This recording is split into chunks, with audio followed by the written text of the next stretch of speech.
I never imagined I would live long enough to question the values I spent my entire life teaching my own son. When Daniel was born, I was 24, scared, and already exhausted by a marriage that had failed before it truly began. His father walked away before Daniel could form words, leaving me with a crying newborn and a silence that followed me for years. I raised my son alone, not because I wanted to, but because I had no choice. I worked 2 jobs. Some nights, I came home so tired I fell asleep in my coat. But no matter how heavy life became, I made one promise to myself. My son would grow up knowing the difference between right and wrong. I taught him to hold doors open, to speak gently, to never raise his voice at a woman. I told him stories about loyalty, about standing by the people who loved you when life turned ugly. I believed those lessons stayed with him. For many years, I was proud. Then he married Emily. Emily was not loud or dramatic. She didn't command attention when she entered a room. Instead, she carried herself with a quiet warmth that slowly wrapped around people. She called me Mom the first week she married my son, not because she was told to, but because she wanted to. She remembered my doctor appointments when I forgot them myself. She noticed when my hands shook and brought me tea without asking. She listened more than she spoke. And when Daniel grew impatient, as he sometimes did, Emily smoothed his sharp edges with patience I admired. I thought my son had chosen well. For the first few years, their marriage looked solid. Not perfect, but real. They worked long hours, saved for a house, talked about children someday. Emily dreamed of becoming a mother. Daniel dreamed of promotions and freedom. I noticed the difference, but I didn't worry. Until Emily got sick. At first, it didn't seem serious.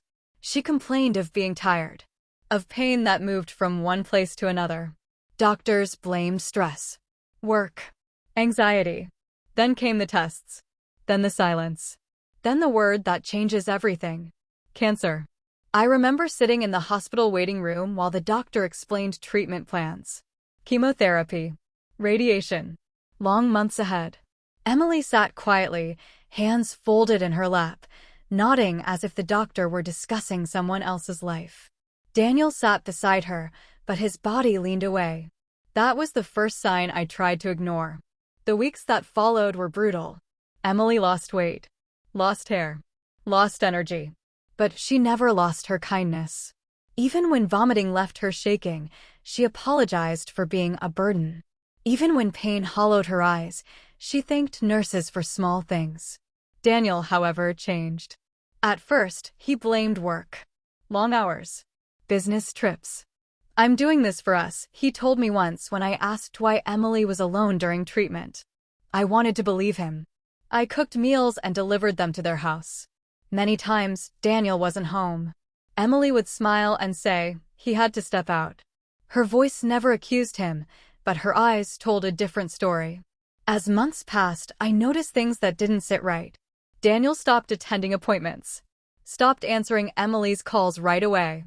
When she asked him to sit with her during long nights, he complained of being tired. One evening, Emily called me crying, not loudly, not dramatically, just quiet tears. "He says he needs space," she whispered. "He says this is too heavy for him." I held the phone and felt something crack inside my chest. Too heavy for him? Emily was fighting for her life.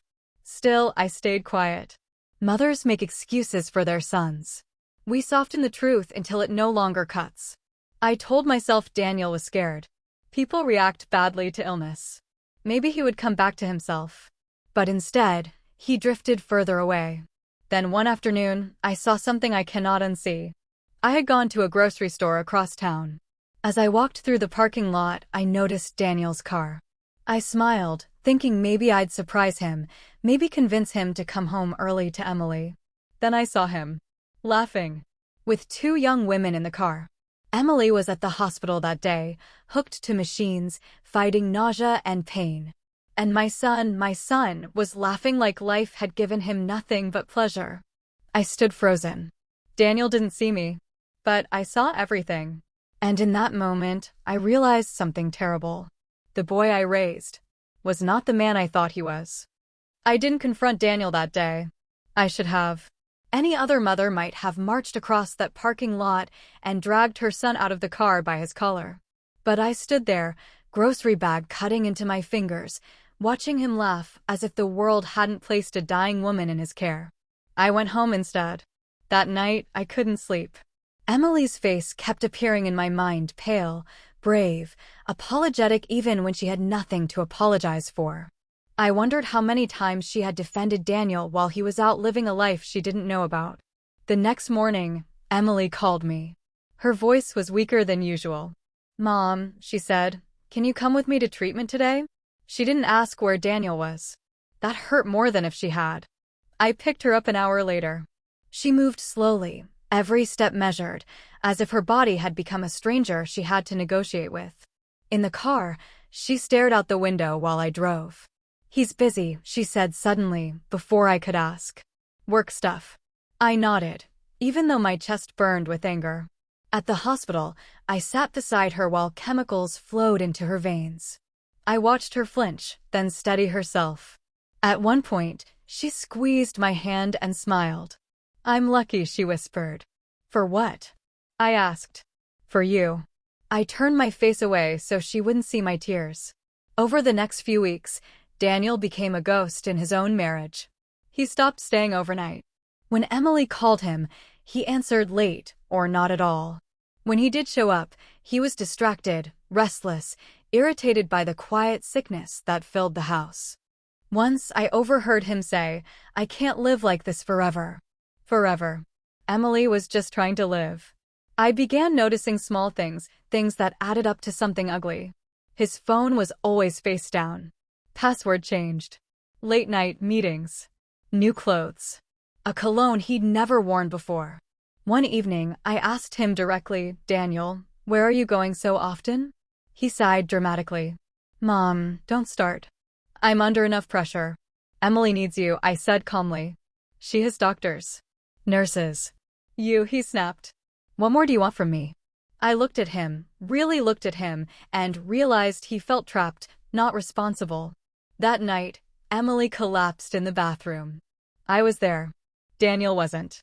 We rushed her to the emergency room. She drifted in and out of consciousness while doctors spoke in hushed tones. I called Daniel again and again. No answer. Hours later, he finally arrived, eyes glassy, smelling faintly of alcohol.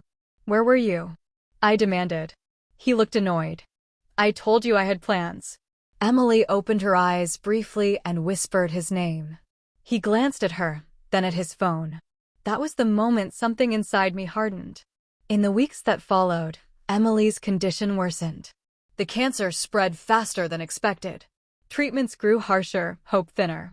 She stopped talking about the future and started focusing on small things: sunlight, music, the taste of soup. Daniel, meanwhile, grew bolder in his absence. One afternoon, I received a message meant for someone else. It was a photo. Daniel. At a bar. His arm around a woman who wasn't his wife. Under it, a message: "Last night was amazing." My hands shook as I stared at the screen. I didn't scream. I didn't cry. I drove straight to his apartment. When he opened the door, surprise flickered across his face, then irritation. "What are you doing here?" I held up the phone. His face drained of color. "She's dying," I said quietly. "And this is who you've chosen to be?" He rubbed his face. "You don't understand." "Then explain it to me," I said. He hesitated, then spoke words I will never forget. "I didn't sign up for this. I married a wife, not a patient." Something shattered inside me. I slapped him. Not hard, but hard enough. "You signed up to be a husband," I said. "And husbands don't abandon their wives when life gets inconvenient." He looked stunned, not by the slap, but by my refusal to excuse him. "I can't do this anymore," he said. "I deserve to be happy." I laughed, a short, broken sound. "Your happiness is built on someone else's suffering," I replied. "And one day, you'll have to live with that." I left without another word. That night, I sat beside Emily's bed as she slept. Her breathing was shallow, uneven. I brushed her hair back gently. "I'm sorry," I whispered to her, to myself, to the girl she once was. She woke briefly and looked at me. "Is he okay?" she asked. I swallowed the truth. He will be, I said. She smiled weakly. Tell him I love him. I nodded. But I didn't. Because love, I had learned, means nothing without action. And my son had already chosen who he wanted to be. Emily didn't come home from the hospital again. The doctors tried to be gentle when they told me. They spoke in careful sentences, full of pauses and lowered voices, as if silence could soften the truth. The cancer had spread to places treatment could no longer reach. Her body was tired. She was tired. She may have weeks, one doctor said. Maybe days. I called Daniel from the hallway. He didn't answer. I left a message this time. My voice didn't shake. Emily is being moved to hospice. You need to come. Now. I hung up before he could ignore the weight of those words. Hospice was quieter than the hospital. No rushing footsteps, no sharp beeping machines. Just soft lights, gentle voices, and the sound of people preparing to say goodbye. Emily looked smaller there, fragile in a way that made my chest ache. Her breathing came slow and shallow, like each breath was a decision. I sat beside her bed and held her hand. She opened her eyes and smiled faintly. You came, she whispered. Of course, I said. I'm not going anywhere. She nodded, then closed her eyes again. Hours passed. Daniel still didn't come. I checked my phone again and again. No calls. No messages. Nothing. That night, Emily woke suddenly and looked around the room, confused. Is he coming? She asked. I hesitated. Yes, I said. He's on his way. She relaxed at that, like the answer itself was enough. Tell him, she murmured, that I forgive him. I felt tears slide down my face. There's nothing to forgive, I lied. She smiled softly. There always is. By morning, her condition worsened. Nurses moved quietly, efficiently, as if they were trying not to disturb the moment. I called Daniel again. Straight to voicemail. That afternoon, Emily's breathing changed.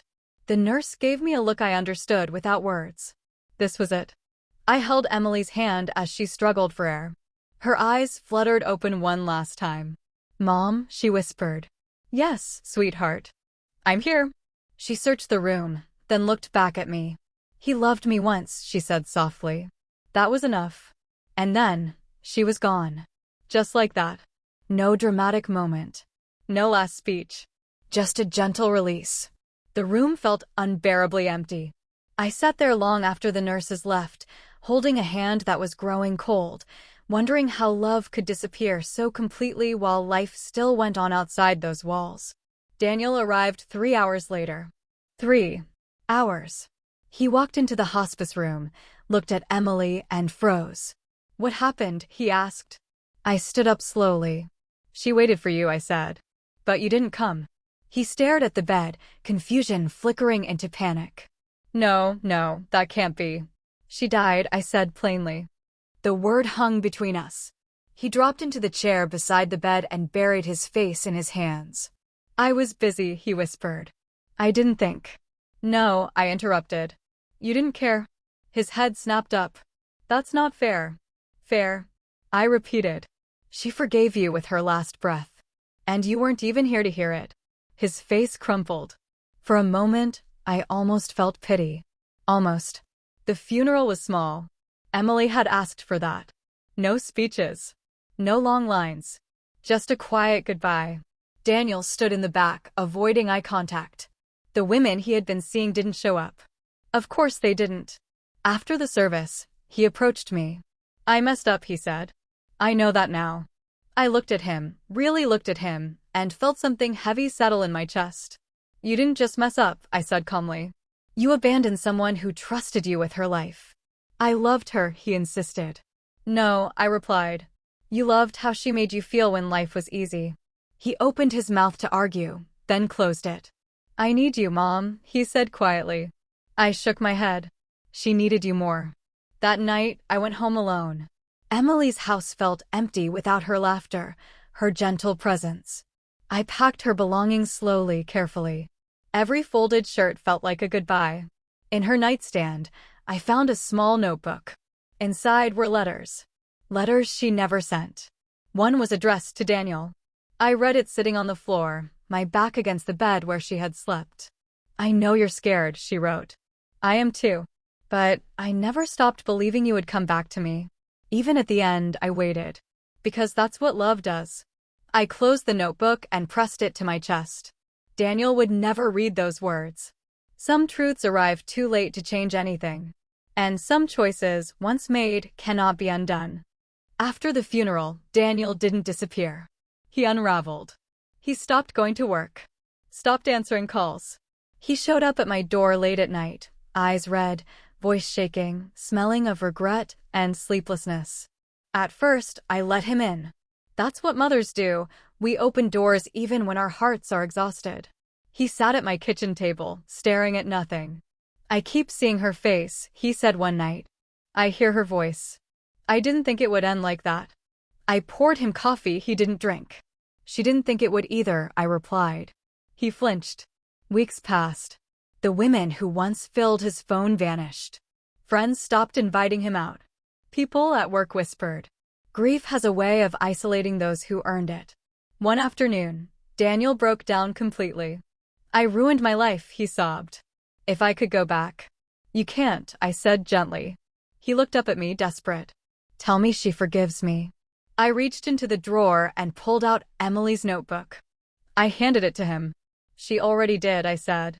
But forgiveness doesn't erase consequences. He read the letter in silence. His hands shook. When he finished, he collapsed forward, crying the way children do, without pride, without control. That was when I said the words that finally destroyed him. You didn't lose your wife to cancer, I said quietly. You lost her the day you chose yourself over her suffering. He looked at me like I had struck him again. I raised you to protect the people who depend on you, I continued. And when your wife needed you most, you became someone she had to forgive instead of lean on. I was scared, he whispered. So was she, I replied. And she was dying. Silence filled the room. I can't fix this, can I? He asked. No, I said. You can only carry it. That night, Daniel left my house and didn't come back for months. When he finally did, he was thinner, quieter, older somehow. I'm going to therapy, he said. I'm trying to be better. I nodded. That's good, I said. But being better doesn't mean being free from what you did. He looked down. I don't expect forgiveness, he said. I just didn't want you to hate me. I thought about Emily. About her kindness. About the way she apologized even while dying. I don't hate you, I said. But I don't excuse you either. He accepted that. Over time, Daniel rebuilt pieces of his life. A new job. A smaller apartment. No new relationships. Some wounds take too long to explain. As for me, I visit Emily's grave every month. I bring fresh flowers. I talk to her. I tell her she was loved. That she mattered. That her pain was not invisible. And sometimes I leave a message for my son, not with words, but with silence. Because the most powerful lessons don't come from punishment. They come from living with the truth.